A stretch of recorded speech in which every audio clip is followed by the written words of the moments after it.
What's up, guys, and welcome to the Fomo Factory. I don't know. All I'm trying to say is Merry Christmas. Let's check out 2022 for crypto and why I think something very bullish is brewing. And yeah, I'm going to show you. So welcome to the Fomo Factory. If you have not subscribed to the channel, come on, like the video, subscribe to the channel, and don't forget to turn on the bell notification so that if I post a video, you do not find out a week later when Bitcoin is $3 higher or lower, right? It moves that fast.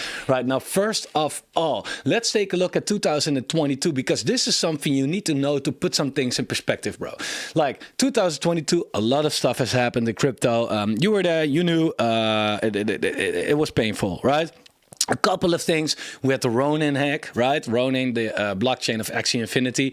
It drained $550 million, right? It's a lot of money. We had the Terra collapse. UST depacked, Luna went to complete shit, Celsius was bankrupt, Tornado Cash developer was in jail, we had the Ethereum merge, so that was that, okay, I'll give you that. We had so much going on with Elon Musk buying Twitter, doing some weird shit, I don't know what I think of the guy though. We have the FTX collapse, which was, you know, probably the biggest event so far. There is so much in crypto that has happened this year, and I haven't even called half what happened, right? But still, if you take all that in consideration, all that happened, right? People feel like shit, it is over. If we look at the top for Bitcoin and we go to where we are right now, we're 75% down from the all-time high. If we go take it to the bottom where we were, it's around 77%. Right? So far, it's still the best bear market ever, right? It's like, it's crazy because all this bad stuff has happened and still Bitcoin is where it is right now. Could it get any lower? Yes, of course it could. Like nobody says it can't, right? Yeah, maybe people say that, but they don't know, right? We don't know. It could, right? But what I kind of expecting right now is that, you know, with all the stuff that happened and Bitcoin still being where it is right now, maybe things are not that bad as we think. A lot of people, like including myself, expect Bitcoin to go lower. And I'm going to show you in a couple of, I'll show you in short, in a little while, why I think it's going to go lower. I have some charts that kind of show us that, but maybe not as low as some other people think. Like, a lot of people expect Bitcoin to go. I'm sorry for the messy chart, but it all makes sense in a second. A lot of people expect Bitcoin to go down to 10K, right? Same as people expected it here to go to 100K. Why 100? What was so technical about 100? Well, nothing. It's a psychological level, right? But do psychological levels play out? I mean, 96 was that psychological? Yeah, for some dirty people it might be, but you know, usually we don't get these psychological levels, right? So why 10K? 10K doesn't make sense. 10K is no bottom or anything, right? If we look at the chart, what's the first target that if we go down, where would we go to? Well, the first target basically is this target, and it's a big target, right? It's 14K, it's 13.5 to 14K, give or take. That's the first target I have in mind if it gets lower, right? If we somehow break that, then the next target for me will be around 12K. If we break that, which I doubt, but still it could happen, then the level to look out for, in my opinion, is 10,700. So it's close to 11,000 and to 10,000. So, and you might be like, come on, man, tomato, tomato, but still, if you what if Bitcoin goes down all the way to 10,700 and you're not buying because you think it's going to 10K? You might wreck yourself right there, right? Don't miss out on such an opportunity right there. So I'm gonna show you a couple of things that I feel like, okay, this might be the reason that it goes lower, right? Because a lot has happened this year, yes, and the year is almost over, but the bear market isn't, right? But I will show you a couple of things that might suggest that it goes lower. But I will also show you some things that are very, very, very bullish, right? I mean, a bear market is there to give us an opportunity. If we only have bull markets, then what's fun about that, man? Yeah, it's fun. But no, bear markets, they give us the best opportunities, right? So first thing, what do I make of this? Like what I said, with all this bad news that has happened, all the bad news, everything, right? Way worse than what we had in one single bear market before. And Bitcoin is still doing better than every other bear market.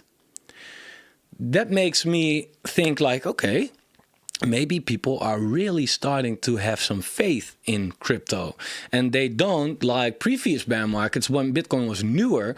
It's understandable that people were more scared because they didn't have any history like, oh, but if this happens, we will be fine. Now we witnessed it a couple of times, and so far we always be fine, right? That's just how a cycle works. We have so much more data to go from, right? So people are starting to have more faith. They feel like, okay, it's bad, but it will come back, and people don't really give up anymore. Like I had some comments on my channel like, crypto was my worst mistake ever. When I play even, I'm out. I feel like, well, is that because of crypto or because you just picked the wrong time to buy something? It's not about, like, that was your fault, bro. It's like, whatever the market does, you can make money where the fuck ever the chart is. Doesn't matter. It's your fault if you're broke. Simple, right?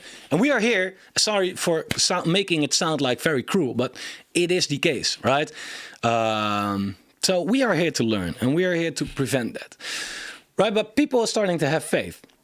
And I can also confirm that if I look right here on the indicated dashboard to see where the Bitcoin risk is, because in the previous bear markets, the risk was that's the red line. The risk was all the way where my cursor is right now. So we are far from that still, right? But if we only look at the social metrics, it's mainly because of that. Because back in 2017, the social risk was sitting at 0. People were done. People were not. And this is when people subscribe to YouTube channels, when they follow people on Twitter, when they the YouTube views grow. That's when the social risk goes up. When all that stops, so when people are not online engaging anymore with crypto, it's when the social risk comes down. Now we see that we just went down a lot, right? Could also like if the price suddenly crashes really hard, people want to know why. So people tune in. So then we probably see the social risk turn up, right? It's mostly when things are boring like now, right? But what's quite interesting is that if we take a look where we are right now compared to the last two bear markets, bro, we are not even close. We're not even seeing the bottom somewhere down there. It's not even close. We're sky high, right? So yeah, it has to come down more. But will it ever get here? I don't know. Because what we just saw on the other chart as well, like whatever happens, people are still here, right?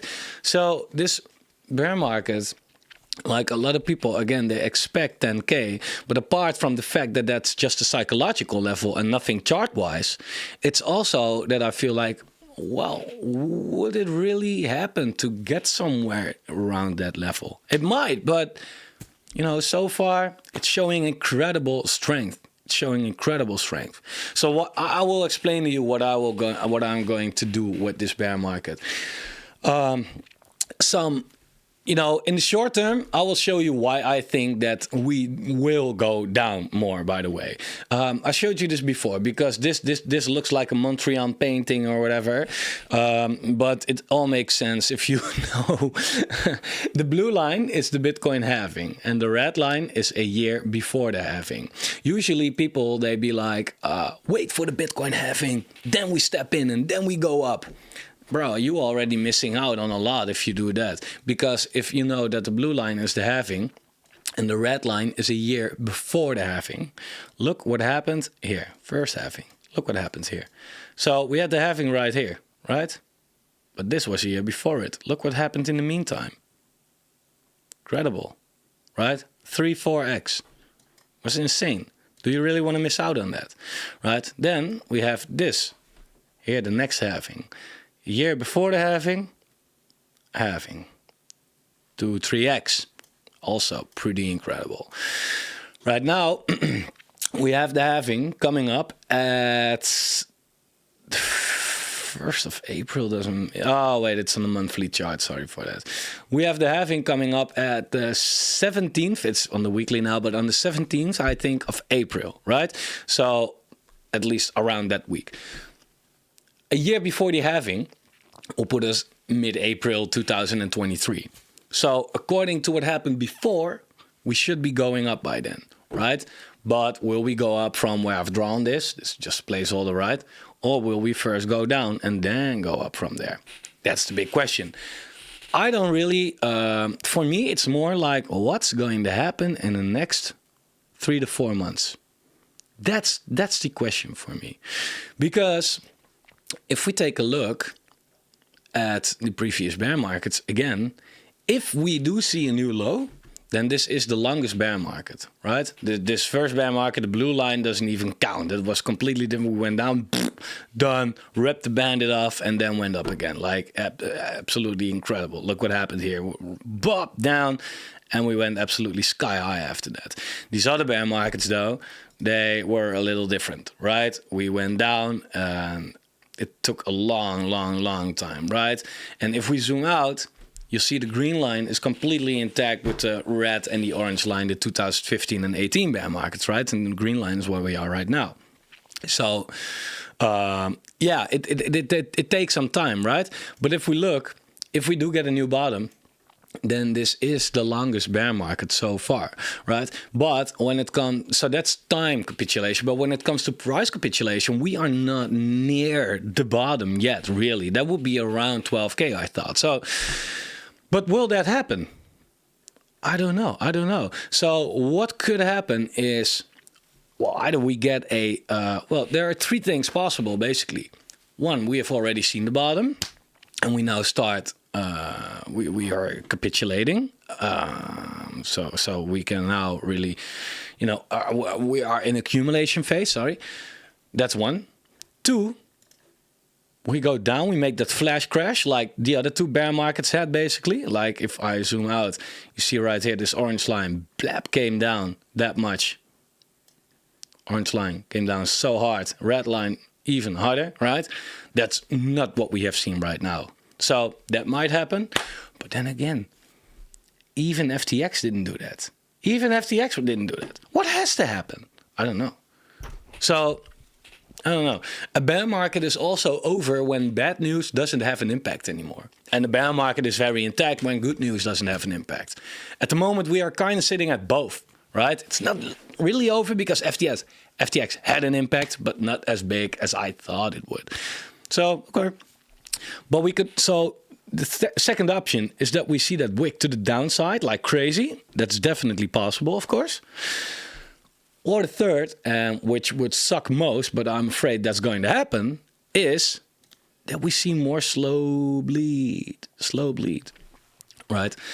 And then what? What do I expect? Because it would make sense, by the way, if we look at the DXY really quick. The DXY, very simple put, like the higher this is, the worse it is for crypto. We want to see this go down.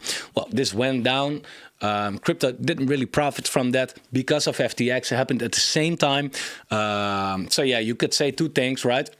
You could say like, okay, if this didn't happen, right? If this went up still, that's not what I wanted to say. Sorry for that. I have a brain fart. If FTX didn't happen and this went down, then crypto would be way higher. And yeah, I definitely believe that's the case. On the other hand, this kind of saved us as well, though, because FTX happened, that made crypto crash. But what if this thing was still going up? We would have crashed way harder. So kind of saved our ass as well, I think. But now it looks like, you know, it came down. It looks like a perfect level to give us a decent bounce. Plus the stochastic RSI is sitting at way oversold territory, so it must go up at some point. So, you know, DXY going up, aka stocks and crypto going down in that time, and this is the midterm, give or take, would not surprise me. So that's for the slightly shorter term. But what do I see happen in the more slightly longer term? And I mean Q1, Q2, give or take.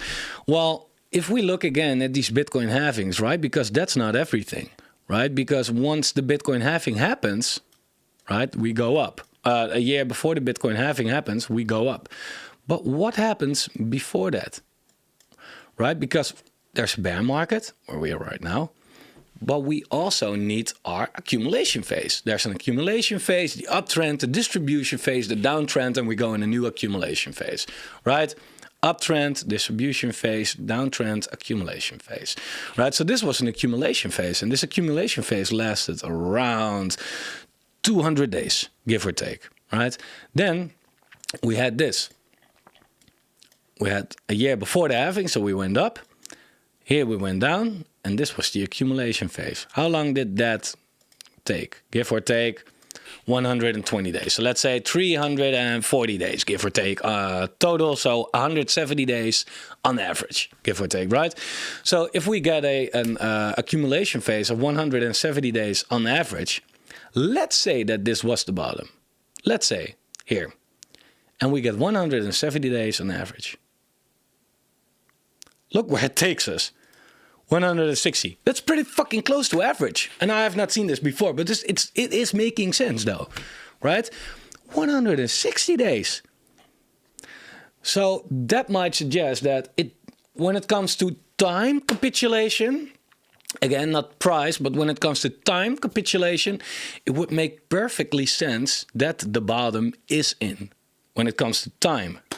Right? Also, like I showed you here as well, this bear market, if this was the bottom, this right here, would be pretty fucking average, right? Would be slightly longer than the 2018 bear market, but will be shorter than the 2015 bear market. So right on average. Perfect. Perfect. Right? Would also make sense, right? So, let me pull up the chart again. That would make sense.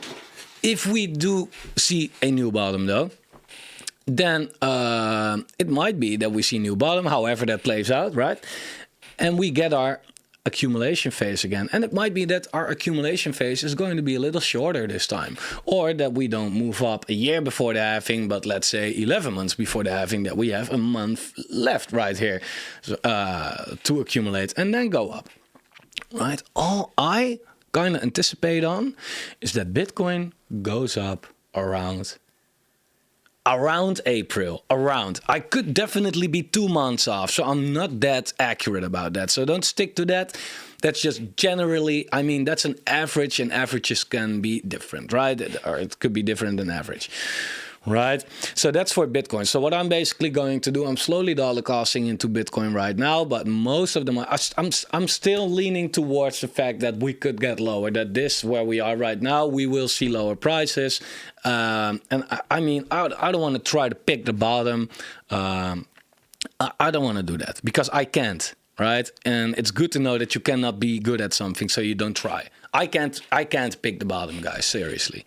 And I think a lot of people can't, right? But that's for Bitcoin. Let's check out one other thing and then wrap it up.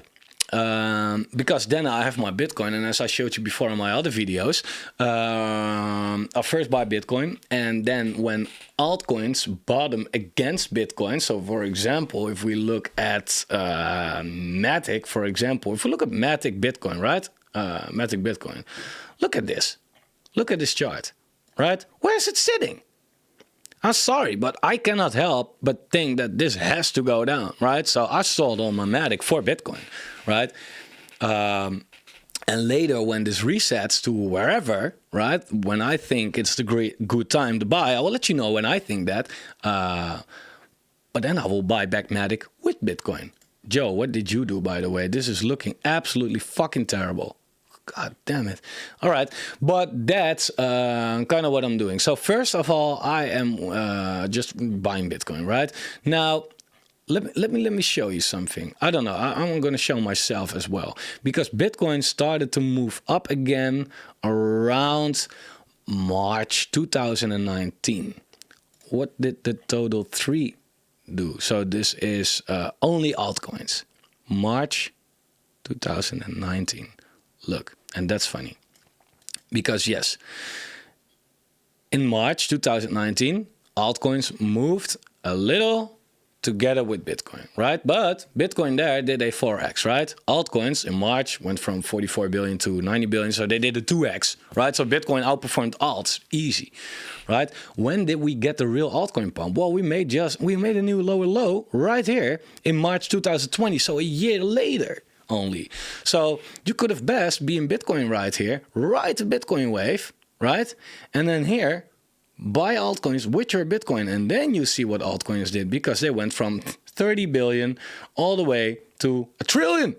It's crazy. It's crazy. It's fucking insane. Right? So that's kind of my how I'm going to play it right now, and I don't know if I can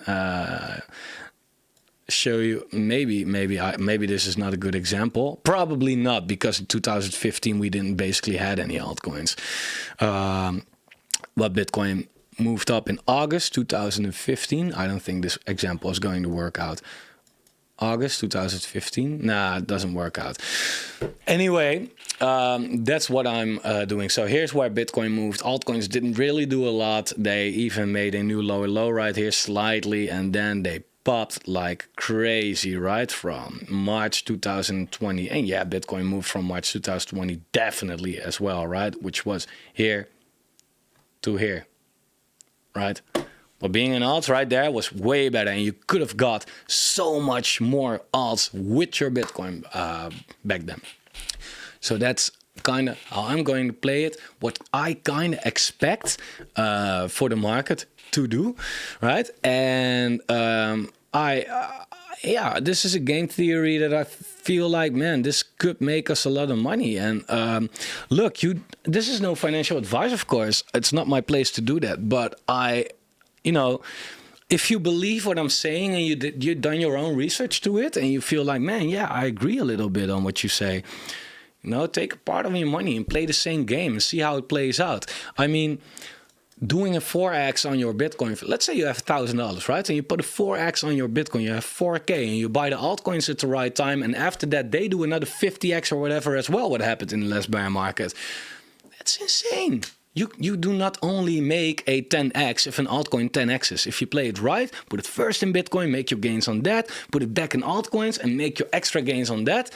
It's compounding and it's done. So that's kind of how I am trying to play it. I hope it's working out so we can have a very wealthy Christmas in 2025, man. And the coming 3 years, you just have to tell your family, I'm sorry for this. I'm sorry for this all. You were right, man. So that's it for today. If you like the video, subscribe to the channel. Again, turn on the bell notification. And thanks for tuning back into the Fomo Factory.